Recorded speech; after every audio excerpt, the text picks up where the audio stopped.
Hi hello friends, എല്ലാ കൂട്ടുകാർക്കും നമ്മുടെ അടിപൊളി പ്രൊമോ റിവ്യൂയിലേക്ക് തന്നെ സ്വാഗതം കേട്ടോ. അങ്ങനെ ആദി വീട്ടിലെത്തി, അതായത് മഹേഷിനെ നിശിതനെ കാണാൻ വേണ്ടിയിട്ടാണ് അവിടേക്ക് വന്നേന്നുള്ള കാര്യങ്ങളൊക്കെ രചനയെ അടുത്ത് പറഞ്ഞു കൊടുക്കാണ് മഞ്ജിമ. രചന പറയുന്നുണ്ട്, അവൻ ഇവിടെ നിന്നിട്ട് കൂട്ടുകാരൻ്റെ എന്തോ പിറന്നാൾ പരിപാടിക്ക് പോവാണ്, ബർത്ത്ഡേ ഫംഗ്ഷൻ ഉണ്ടെന്ന് പറഞ്ഞിട്ട് പോയതാണെന്ന് പറയുമ്പോഴേക്കും മഞ്ജിമ പറയുന്നുണ്ട്, രചനെ മോനെ സൂക്ഷിച്ചോ, അല്ലെങ്കിൽ ഇപ്പൊ അവൻ ഇഷിതാമ ഇഷിതാമ എന്നാണ് വിളിക്കണത്. പക്ഷെ ആ ഇഷിതാമ ചുരുക്കി അമ്മ എന്നാക്കാൻ അധികം താമസമൊന്നും വേണ്ട എന്ന് പറയുമ്പോഴേക്കും രചന ദേഷ്യം കൊണ്ട് ഫോൺ കട്ട് ചെയ്യുന്ന ഭാഗത്തോടെയാണ് ഇന്നത്തെ എപ്പിസോഡ് തീർന്നത്. നാളത്തെ എപ്പിസോഡിൽ കാണിക്കാൻ പോണത് അങ്ങനെ നമ്മുടെ ആദി വരുമ്പോഴേക്കും രചന ചോദിക്കുന്നുണ്ട്, നീ എവിടേക്കാ പോയതെന്ന് ചോദിക്കുമ്പോൾ അത് ഞാൻ മമ്മിയടുത്ത് പറഞ്ഞതല്ലേ. അതേ പറഞ്ഞു, പക്ഷെ നീ മമ്മിയടുത്ത് കള്ളം പറയാനും തുടങ്ങിയല്ലേ ആദി. മമ്മി അത് പിന്നെ നിനക്ക് നിന്റെ ഡാഡിയുടെ വീട്ടിൽ പോകണമെന്നുണ്ടെങ്കിൽ എന്നോട് എന്തിനാ കള്ളം പറഞ്ഞത്, അവിടെ പോകണമെന്ന് പറഞ്ഞാൽ പോരെ. ഞാൻ അവിടെ പോവാണെന്ന് പറഞ്ഞ മമ്മിക്ക് ഇഷ്ടമായില്ലെങ്കിലോ, അതുകൊണ്ടാ ഞാൻ അങ്ങനെ പറഞ്ഞത്. എന്തായാലും നീയും കൂടി എന്നെ പറ്റിക്കാൻ തുടങ്ങിയല്ലോ മോനെ, എനിക്ക് നല്ല പേടിയുണ്ട് നീ എന്നെ ഇട്ടേച്ചു പോകുമോന്ന്. നീ എങ്ങാനും എന്നെ ഇട്ടേച്ചു പോവാണെങ്കിൽ അതോടെ ഈ രചന ഇനി ഇല്ല, ഈ ഭൂലോകം തന്നെയില്ല. എന്റെ മോനെ ഉദ്ദേശിച്ചിട്ട് മാത്രമാണ് ഞാനിപ്പോ ജീവിക്കുന്നത്. നീ എന്നെ മനസ്സിലാക്കുന്നില്ലെങ്കിൽ ഞാൻ മരിച്ചു പോകും മോനെ, ഞാൻ എന്തിനാ ജീവിക്കുന്നത് എന്നൊക്കെ രചന പറയുമ്പോഴേക്കും ആദ്യം പറയണ്ട, അയ്യോ അമ്മേ, മമ്മി ഒരിക്കലും ഞാൻ മമ്മീനെ മറന്നിട്ട് പോയതൊന്നല്ല, എനിക്കെന്തോ ചിപ്പീനെയും ഡാഡീനെയൊക്കെ ഒന്ന് കാണണമെന്ന് തോന്നി, അതുകൊണ്ട് പോയതാണ്. അല്ല, നീ ഇഷിതേനെ മാത്രം റൂമിൽ വിളിച്ചു മാറ്റിയിട്ട് ഇവിടെ നടന്ന കാര്യങ്ങളൊക്കെ പറഞ്ഞായിരുന്നു. അല്ല, മമ്മിയുടെ ഇതൊക്കെ ആരാ പറഞ്ഞത്? അതാരെങ്കിലൊക്കെ ആവട്ടെ.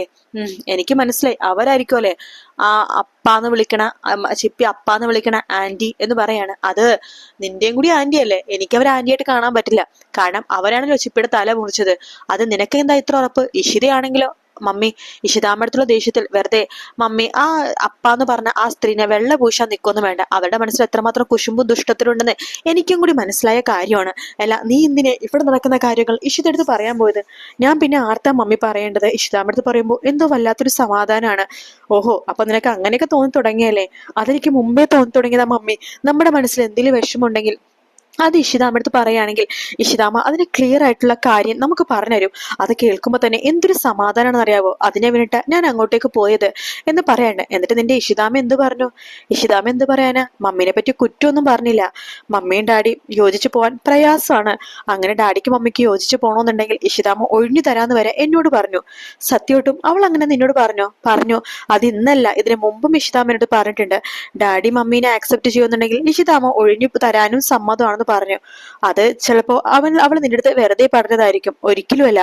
ഇഷിതാമ്മ അങ്ങനെ കള്ളം പറയില്ല, നുണ പറയില്ല, എനിക്ക് നല്ല വിശ്വാസമാണ് എന്ന് പറഞ്ഞിട്ട് ആദ്യം അങ്ങോട്ട് പോവാണ്. അത് കേൾക്കുമ്പോൾ രചനക്ക് ഭയങ്കര സന്തോഷമാവാട്ടോ. ആ സമയത്ത് നമ്മുടെ ഇഷിത ഒരേന്നൊക്കെ ആലോചിച്ച് റൂമിലിരിക്കുകയാണ്. അവിടേക്ക് മഹേഷ് വരുന്നുണ്ട്. ഹലോ എന്ന് പറയുമ്പോൾ ഇഷിത അതൊന്നും ശ്രദ്ധിക്കുന്നേ ഇല്ല കേട്ടോ. താൻ ഈ ലോകത്തൊന്നും അല്ലേ എന്ന് ഇഷിത അടുത്ത് മഹേഷ് ചോദിക്കുമ്പോൾ, മഹേഷ് എന്താ പറഞ്ഞത്? ആഹാ കൊള്ളാം, ഞാൻ പറഞ്ഞത് പോലും താൻ ശ്രദ്ധിച്ചില്ലല്ലേ? ശ്രദ്ധിച്ചില്ല മഹേഷ്. എന്താ മഹേഷ് പറഞ്ഞത്? അല്ല, താൻ ഈ ലോകത്തൊന്നും അല്ലേന്ന്. അത് ഞാൻ എന്തൊക്കെയോ ആലോചിച്ചിരുന്നു പോയതാ. ഇന്ന് ആദി വന്നിരുന്നു. ആഹാ, എന്നിട്ട് അവൻ എന്തു പറഞ്ഞു? അവന്റെ മമ്മിയുടെ വിഷമങ്ങളൊക്കെ പറയായിരുന്നു. ഇല്ലെങ്കിലും അവനെ മമ്മിയുടെ വിഷമം മാത്രമല്ലേ കാണാൻ പറ്റുള്ളൂ. അങ്ങനെ പറയല്ലേ മഹേഷ്. അവൻ മമ്മിയുടെ കൂടെയല്ലേ നിൽക്കുന്നത്. രചനയുടെ വിഷമം അവനല്ലാതെ വേറെ ആര് കാണാനുണ്ട്? അവൻ പിന്നെ എന്താ തന്നോട് പറഞ്ഞത്? മമ്മീനെ ആകാശങ്ങൾ ഒരുപാട് ഉപദ്രവിക്കുന്നുണ്ടെന്ന് പറഞ്ഞു. അതിപ്പോ തനിക്ക് ഇപ്പോഴാണ് മനസ്സിലായത്. ആകാശ് അവളെ സ്വന്തമാക്കി തന്നെ എന്നോട് പകരം വീട്ടാനാണല്ലോ. അല്ലെങ്കിൽ രണ്ട് പിള്ളേരുള്ള അവളെ ആരെങ്കിലും എടുക്കോ? അങ്ങനെ എടുത്താൽ തന്നെ അവർ നേരത്തെ വിവാഹം കഴിച്ചാനെ. ഇത് വിവാഹം കഴിക്കാതെ ഒരുമിച്ച് താമസിച്ചെങ്കിൽ അവന്റെ ഉദ്ദേശം വേറെയാണെന്ന് അവളെ പോലത്തെ ഒരു പെണ്ണിനെ മനസ്സിലാക്കാൻ പറ്റില്ല. അല്ല, താൻ പറഞ്ഞില്ലേ ഒരിക്കലും അവന്റെ മമ്മീനെ ഞാൻ ഏറ്റെടുക്കില്ലെന്ന്. ഞാൻ ആ രീതിയിൽ പറഞ്ഞില്ല. പക്ഷെ അവന് ആഗ്രഹമുണ്ട് മഹേഷും രചനയും ഒന്നിക്കണോന്ന്. താൻ എന്തൊക്കെയാ പറയണത്? ഒരിക്കലും അത് സാധിക്കില്ല. എനിക്കതിൽ താല്പര്യമില്ല. ദേഷിത, താൻ ഇത് ഈ പ്രാവശ്യം എന്നല്ല, ഒരുപാട് പ്രാവശ്യം എന്നോട് പറഞ്ഞിട്ടുണ്ട് ഇതെനിക്ക് ഇഷ്ടമല്ലെന്ന്. ഞാൻ തന്നോട് പറഞ്ഞിട്ടുള്ളതല്ലേ? അതല്ല മഹേഷ്, അവൻ ഒരുപാട് ആഗ്രഹിക്കുന്നുണ്ട്. അവന്റെ മമ്മിയും ഡാഡിയും അവനും ചിപ്പിയും മാത്രമുള്ള ഒരു ലോകത്തിന് വേണ്ടിയിട്ട് അവൻ അത് ഒരുപാട് ആഗ്രഹിക്കുന്നുണ്ട്. അങ്ങനെയാകുമ്പോൾ അവന്റെ മമ്മിക്കൊരു കൂട്ടാവും, അവന്റെ സ്വന്തം മമ്മിയാവും. അങ്ങനെയൊക്കെ വിചാരിച്ചിട്ടായിരിക്കും. അപ്പോ അവൻ എന്താ തന്റെ കാര്യം അതിനിടയിൽ മറന്നു പോണത്? അത് അവൻ നോക്കുമ്പോ അവന്റെ മമ്മിയുടെ കാര്യം മാത്രം നോക്കിയാ പോരെ?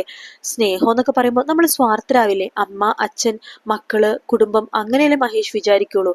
എന്തായാലും അവൻ എന്തൊക്കെ പറഞ്ഞാലും ഇനി തലകുത്തി മറിഞ്ഞാലും ഒരിക്കലും രചനനെ ഞാൻ തിരിച്ചെടുക്കില്ല. എടോ, എനിക്ക് ഈ ജന്മത്തിൽ താൻ മാത്രം ഭാര്യയായിട്ട് മതി.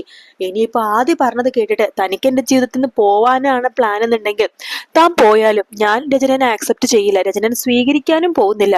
എന്റെ മനസ്സിൽ എന്നും താൻ തന്നെ ആയിരിക്കോടോ. എനിക്ക് അത്രമാത്രം വല്ലാത്തൊരു ഇഷ്ടം തന്നെ. താൻ എന്താ അത് മനസ്സിലാക്കാത്തത്? എന്റെ മനസ്സ് മനസ്സിലാക്കാതെ താൻ എന്താ എന്നോട് ഇങ്ങനെയൊക്കെ ബിഹേവ് ചെയ്യണത് എന്ന് ചോദിക്കുമ്പോൾ പെട്ടെന്ന് തന്നെ രചന മഹേഷിനെ കെട്ടിപ്പിടിച്ചിട്ട് ഇങ്ങനെ കരയുവാട്ടോ. മഹേഷ്, എനിക്ക് മഹേഷിനെ വിട്ട് പോകാൻ പറ്റില്ല. പക്ഷെ കുട്ടികൾ അത് ആഗ്രഹിക്കുമ്പോൾ കുട്ടികൾ അങ്ങനെ പലതും ആഗ്രഹിക്കും. അതവരുടെ കുഞ്ഞു മനസ്സാണ്. നാളെ അവർ വളർന്നു വലുതാകുമ്പോഴേ അത് അവർക്ക് മനസ്സിലാവുള്ളൂ. അതിനുവേണ്ടി താൻ കുറച്ച് സമയം കൊടുക്ക്. അവൻ കുട്ടിയല്ലേ, അവൻ കുറച്ചുകൂടി ആകുമ്പോഴേക്കും കാര്യങ്ങളൊക്കെ അവന് മനസ്സിലായിക്കോളും. അവൻ അതിനോട്ട് യോജിച്ചു പോയിക്കോളും. താനിപ്പോ അതിനെക്കുറിച്ചൊന്നും ആലോചിക്കേണ്ട. ആദിയുടെ ആ ഒരു ചുറ്റുപാടും അവൻ വളരുന്ന അന്തരീക്ഷം അത്ര ശരിയല്ല. താൻ പറഞ്ഞ പോലെ അവൻ എത്രയും പെട്ടെന്ന് ഇവിടേക്ക് പറിച്ചു നടണം എന്ന് പറയുമ്പോഴേക്കും ഇഷിത പറയുന്നുണ്ട്, അതിനുവേണ്ടി ഞാൻ ശ്രമിക്കുന്നുണ്ട്. ഞാൻ അവനോട് പറയുകയും ചെയ്തു, രചനക്കും ആദിക്കും വേറൊരു വീടെടുത്ത് താമസിപ്പിക്കാന്ന്. താൻ എന്തിനാ അങ്ങനെയൊക്കെ പറഞ്ഞത്? അല്ല, അങ്ങനെ താമസിപ്പിക്കൊണ്ട് കുഴപ്പമൊന്നുമില്ലല്ലോ മഹേഷ്. പിന്നീട് അതിന്റെ വേറൊരു വശം ഞാൻ ആലോചിച്ചത്, അങ്ങനെ നിൽക്കുകയാണെങ്കിൽ തന്നെ ആകാശ് അവര് ജീവിക്കാൻ സമ്മതിക്കില്ല. എന്തായാലും അവൾ കുടുങ്ങിയത് വലിയൊരു കുരുക്കിലേക്ക് തന്നെയാണ്. ആകാശിന്റെ അടുത്തുനിന്ന് ഒരിക്കലും രചനയ്ക്ക് രക്ഷപ്പെടാൻ സാധിക്കില്ല. ഈ രക്ഷപ്പെടണമെങ്കിൽ ആദിക്ക് മാത്രമേ സാധിക്കുള്ളൂ എന്നൊക്കെ ഇഷിത പറയുന്നുണ്ട് കേട്ടോ. അതിനുശേഷമാണെന്നുണ്ടെങ്കിൽ മഹേഷ് ഇങ്ങനെ കുറെ കാര്യങ്ങൾ ആലോചിക്കുകയാണ്. ശേഷം രചനനെ ഫോൺ വിളിക്കാൻ വേണ്ടി തീരുമാനിക്കുകയാണ്. അങ്ങനെ രാത്രിയാകുമ്പോഴേക്കും രചനനെ ഫോൺ വിളിക്കുകയാണ് മഹേഷിന്റെ കോള് കാണുമ്പോൾ രചനക്ക് സന്തോഷമാവാണ്. രചന ചാടി കയറി ഫോൺ എടുക്കുന്നുണ്ട്. ഹലോ മഹേഷ്. ആ രചന, എനിക്ക് നിന്നോട് ഒരു കാര്യം പറയാനുണ്ട്. എന്താ മഹേഷ്? എന്താണെങ്കിലും പറഞ്ഞോളൂ. എനിക്ക് എന്റെ മോനെ തിരിച്ചു തരണം, എനിക്ക് എന്റെ മോനെ വിട്ടു തരണം എന്ന് പറയാണ്. മഹേഷ് എന്താ ഇങ്ങനെയൊക്കെ പറഞ്ഞത്? അല്ല, നീ നിന്റെ മോളെ വിട്ടുതരണമെന്ന് പറഞ്ഞിട്ട് 100 വട്ടം ഇങ്ങോട്ട് വരാറുണ്ടല്ലോ. എന്താ എന്റെ മോളെ വിട്ടണമെന്ന് എനിക്ക് ആവശ്യപ്പെട്ടൂടെ എന്നൊക്കെ സംസാരിച്ചുകൊണ്ടിരിക്കെ തന്നെ ആകാശ് അങ്ങോട്ടേക്ക് വന്ന് രചനയുടെ എന്ന് ഫോൺ തട്ടിപ്പറിച്ച് വാങ്ങിക്കാട്ടോ. എന്തിനാടാ മോനെ മാത്രം ആക്കണത്? ദേ ഇവളെയും കൂടി നീ എടുത്തോ, എനിക്ക് വേണ്ട ഇവളെ. നീ നിന്റെ മോനെ മാത്രം കൊണ്ടുപോയണ്ട, ഇവളെയും കൂടി കൊണ്ടുപോയിക്കോടാ, എനിക്കൊരു കുഴപ്പമില്ല എന്ന് പറയുമ്പോഴേക്കും മഹേഷ് വേണ്ട, അത് നീ വർഷങ്ങൾക്ക് മുമ്പ് എടുത്തോണ്ട് പോയതല്ലേടാ എന്റെ അടുത്തുനിന്ന്, അതിന് മഹേഷിനെ വേണ്ട, നീ തന്നെ കൈ വെച്ചോ, എനിക്ക് എന്റെ മോനെ മാത്രം മതി എന്ന് പറഞ്ഞിട്ട് മഹേഷ് ഫോൺ കട്ട് ചെയ്യാട്ടോ. രചന എടുത്ത് ആകാശ് പറയണ്ട്, നിനക്ക് കിട്ടിയതൊന്നും പോരാ അല്ലേ, നിനക്ക് ഇപ്പോഴും അവന്റെ കൂടെ ജീവിക്കണം എന്നാണ് ആഗ്രഹം എല്ലേടി എന്നൊക്കെ പറയുമ്പോൾ രചന അതിന് മറുപടി പറയുന്നില്ല കേട്ടോ.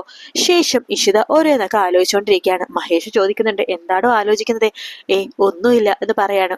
എങ്കിൽ ഞാൻ പറയട്ടെ. എന്താ? ഒരു കുഞ്ഞു വാവ തന്റെ കയ്യിലിരുന്ന് തന്നെ നോക്കി ചിരിക്കുന്നതായിട്ട് താൻ സ്വപ്നം കാണാറുണ്ടോ? ഇത് മഹേഷിന് എങ്ങനെ അറിയാം? തന്റെ ഇരിപ്പും നിപ്പും നടപ്പൊക്കെ കണ്ട എനിക്ക് എങ്ങനെ തോന്നുന്നുണ്ട്, തനിക്ക് വല്ലാത്ത ആഗ്രഹം ഉണ്ടല്ലേ ഒരു അമ്മയാവാനായിട്ട്. അത് മഹേഷ്, ആ ഒരു ആഗ്രഹം ആർക്കാ ഇല്ലാത്തത്? നമ്മുടെ ടൂറ് ശരിക്കും താൻ മിസ് ചെയ്യുന്നുണ്ടോ? അങ്ങനെ ടൂറ് മാത്രം പോയിട്ട് ഹണിമൂൺ ആഘോഷിക്കേണ്ട കാര്യമില്ലല്ലോ. ടൂർ പോവാത്ത എത്രയോ ദമ്പതികൾ വീട്ടിൽ തന്നെ ഹണിമൂൺ ആഘോഷിക്കുന്നുണ്ട്. അപ്പോ താൻ ഓക്കെ ആണോ? അതെ, ഓക്കെ ആണ് എന്ന രീതിയിൽ ഇഷിത തല കുനിക്കുന്നുണ്ട് കേട്ടോ. അത് കാണുമ്പോഴേക്കും മഹേഷിന് ഭയങ്കര സന്തോഷാവാണ്. അങ്ങനെ അവിടെ മധുവിധു ആഘോഷിക്കാൻ പോകുന്ന ഭാഗങ്ങളാണ് നമ്മൾ ഇനി കാണാൻ പോകുന്നിട്ട്. എന്തായാലും അടിപൊളി ഭാഗമാണ്. വീക്കെൻഡ് പ്രൊമോ ഇതുവരെ വന്നിട്ടില്ല, വരുവാണെങ്കിൽ അപ്ലോഡ് ചെയ്യുന്നതായിരിക്കും. വീഡിയോ ഇഷ്ടപ്പെട്ടാൽ ലൈക്ക് ചെയ്യുക, സബ്സ്ക്രൈബ് ചെയ്യുക, കമന്റ് ചെയ്യുക. മറ്റൊരു വീഡിയോ കാണാം. Take care, by.